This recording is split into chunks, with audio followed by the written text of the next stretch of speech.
Welcome to the Breakthrough Creative. I'm your host, John McDavitt, where we talk about the business of art and the art of business. I'm so glad to be here today. I do not have a guest, but I do have a story, and I think it's a pretty important one, and it ties into meetings. Why meetings, you ask? Meetings because it's important to know how to manage a meeting.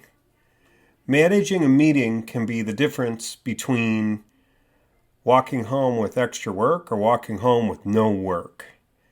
Meetings are places where you show your creative mettle. You show your professionalism. You're able to show your value as you offer up ways and ideas of how to solve your client's problems. Because if you're in the meeting, chances are someone thinks you have value and that you're going to be able to solve their problems. And that's what we're in the business to do, right? That's why people pay for our services, because we're able to solve their problems. So I wanted to run through a meeting that I was invited to a little over a year ago and just kind of break down the scenario.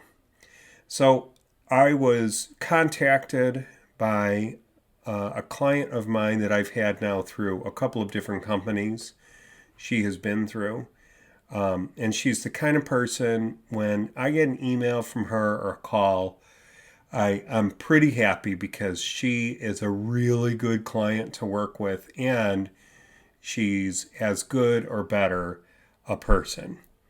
When you have a client who rocks as a person, oh man, you want to hear from them. You want to hear from them just that they're going to say hi and ask you how you're doing, and you want to find out what's going on in their life. But when they call you up and they actually have work for you, that's cool. And so she called me up and was asking if I would be available for a brainstorm meeting. And she asked me to come in. She kind of gave me a brief on their product and their services, what they do, and a little unusual for me. But, all I have to do is make sure that I can help to visually tell the story that they want me to tell at this brainstorm meeting.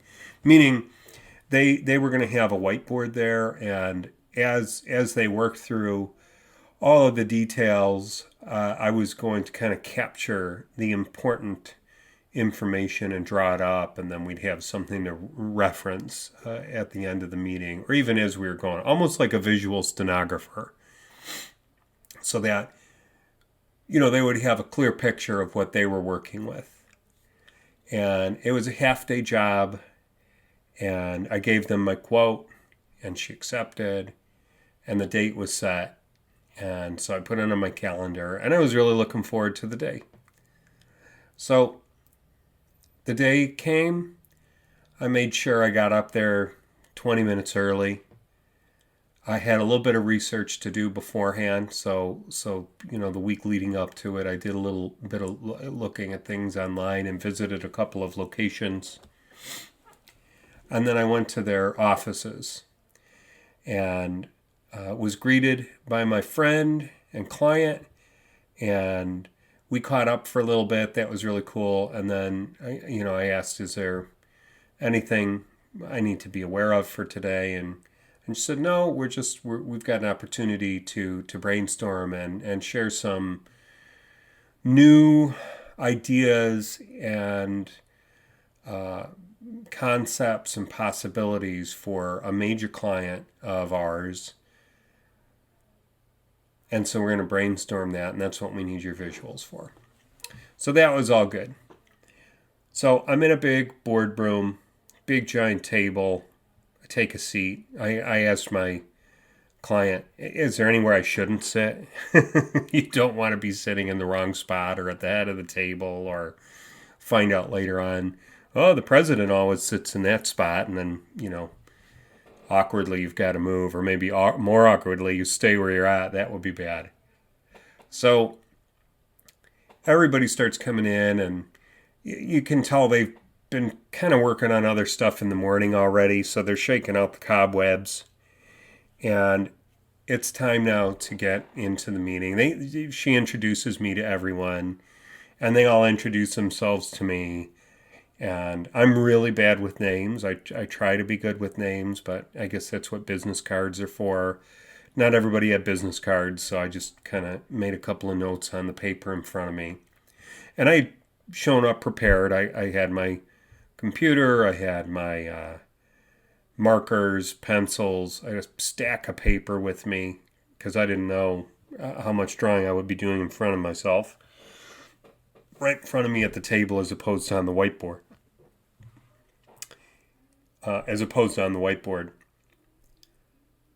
And we had a VP of marketing there, a VP of engineering, the VP of the company, VP of sales. There were some additional marketing people there, and some engineers. And I mean, there were just a lot of people there who were heavy hitters in the company. And so, I'm taking all of this in because I didn't know who we were going to be meeting with.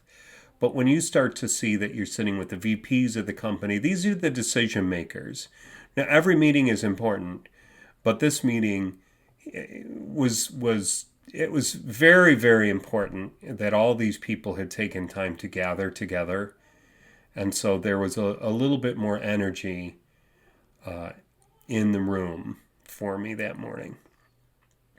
So we got started, and my client, my direct contact, started to spin the tale of what we were there to do. And we were about 15 or 20 minutes into this meeting, and I think it was marketing VP, so kind of stopped everything, asked the question, so wait, what are we doing?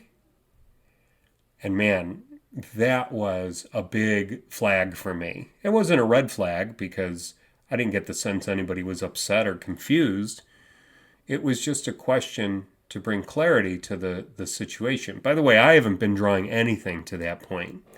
They're all just kind of figuring out what it is they want to accomplish at the meeting, which A, showed me how busy they are, and B, showed me that maybe they weren't all on the same page, but that's what a brainstorm meeting can be. It can be to clarify direction. Well, it is to clarify direction for sure. So this person asks, so wait, what are we doing here? And for me, that means all bets are off. If somebody does that in the first, 10 minutes of a meeting, that means that there is interesting stuff going to happen. And I need to pay attention because I don't know which direction it's going to go. So they start discussing what we're doing there, and they're kind of back and forth. And long and the short of it, they landed on the direction that they have an opportunity to kind of up their presentation from a recent presentation. They've been invited to double down. Apparently their customer liked what they had to share, and then added a little bit more of a request to their initial, to their follow-up from the presentation prior, asking what they could expect their partnership to look like over the course of the next 5 years. So a very forward-thinking client.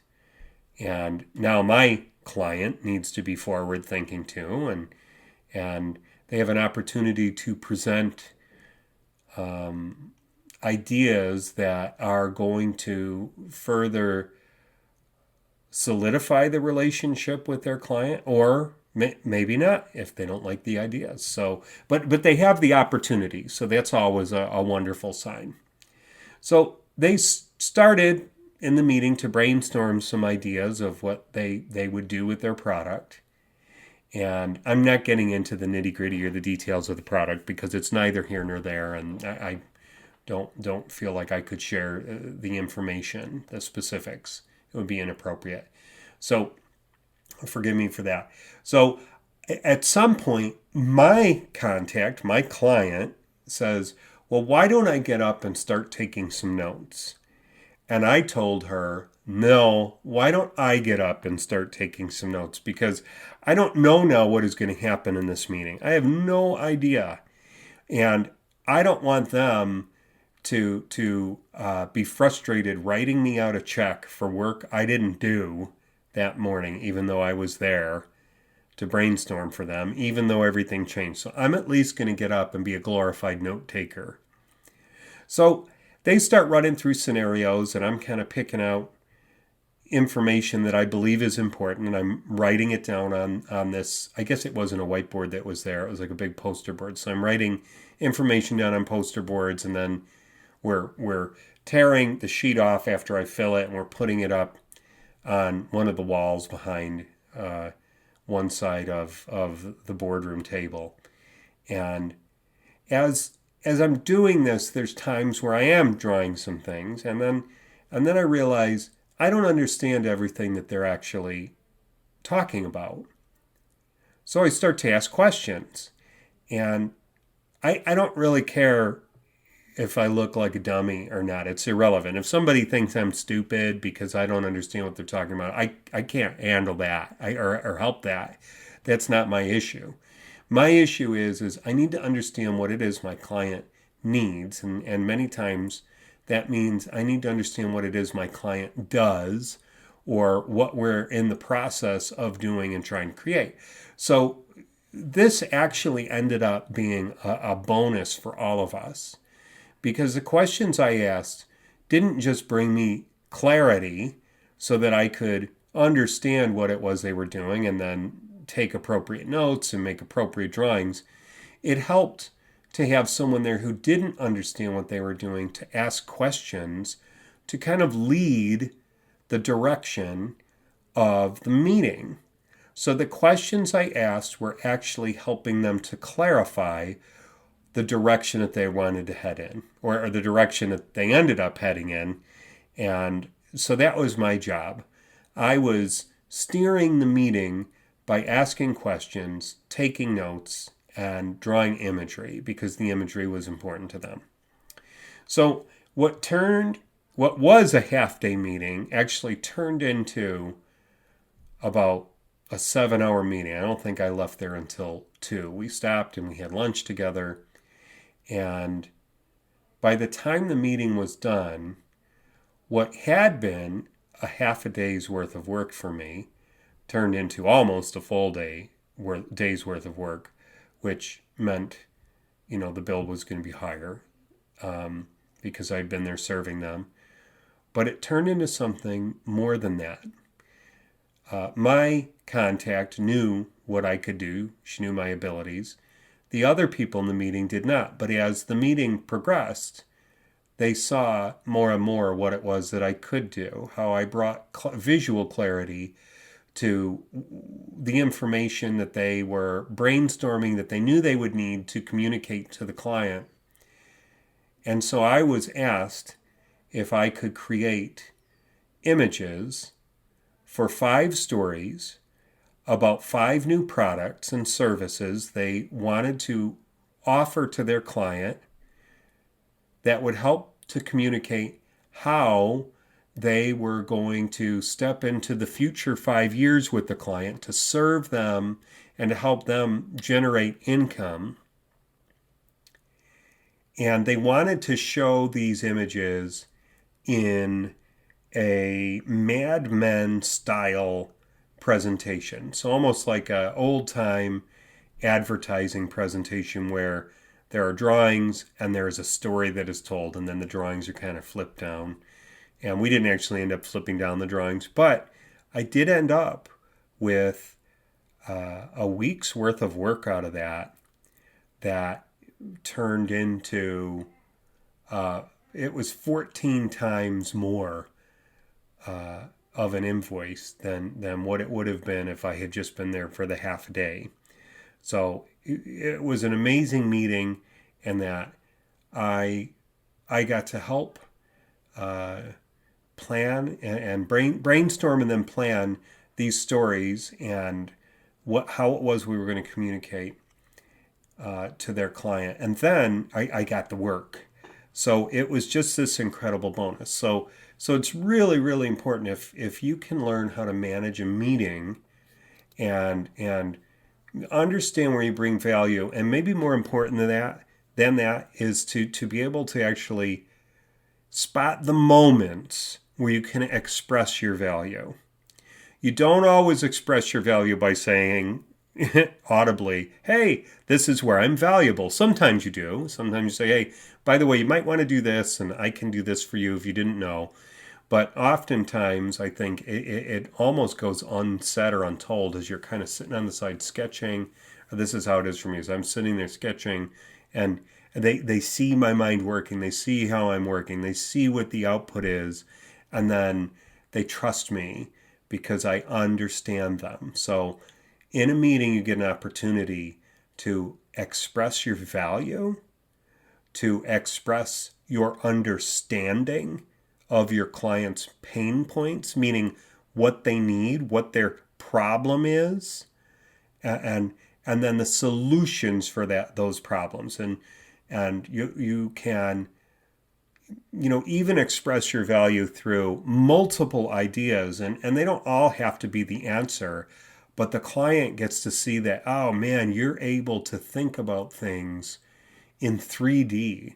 Like you understand process, you understand solutions, trying to find solutions, and then we can land somewhere and we can work together on this. Now, it's not always that easy, but that is the ideal scenario, is that you go in, you listen to what it is that they need and what their problem is, maybe even before they need. You listen to what their problem is.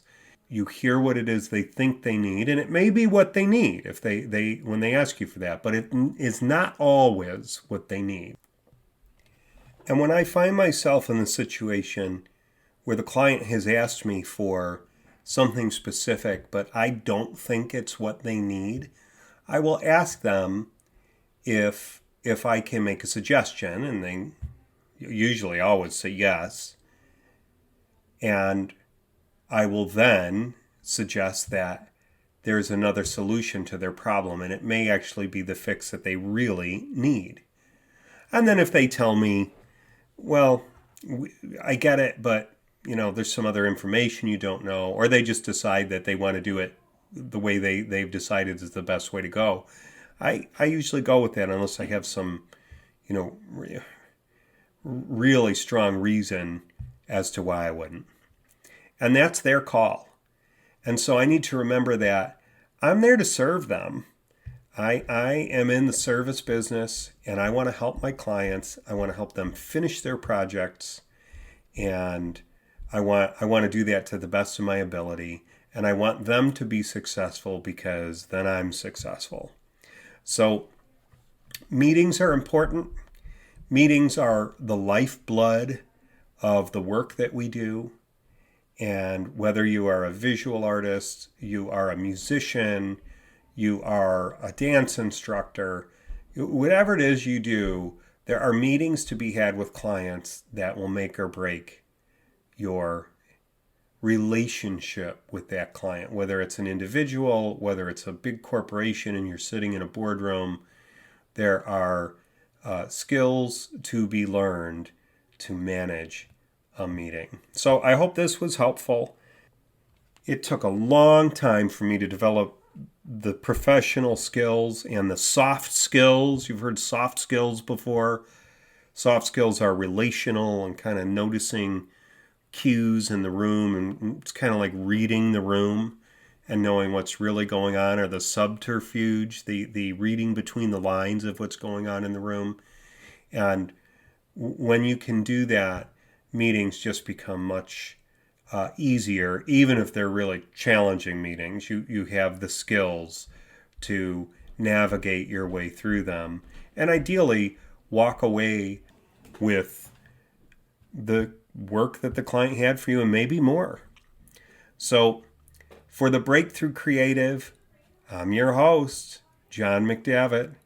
I hope this was helpful. It's good stuff. It's good stuff. If you're afraid of having meetings because you think you're going to say something wrong, or you're not going to look smart, or you're whatever that's holding you back, just go have your meetings. Go do it.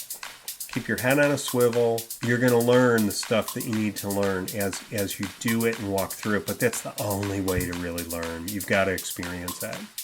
So with that being said, have a spectacular week. Go out there, be creative, and go make some money.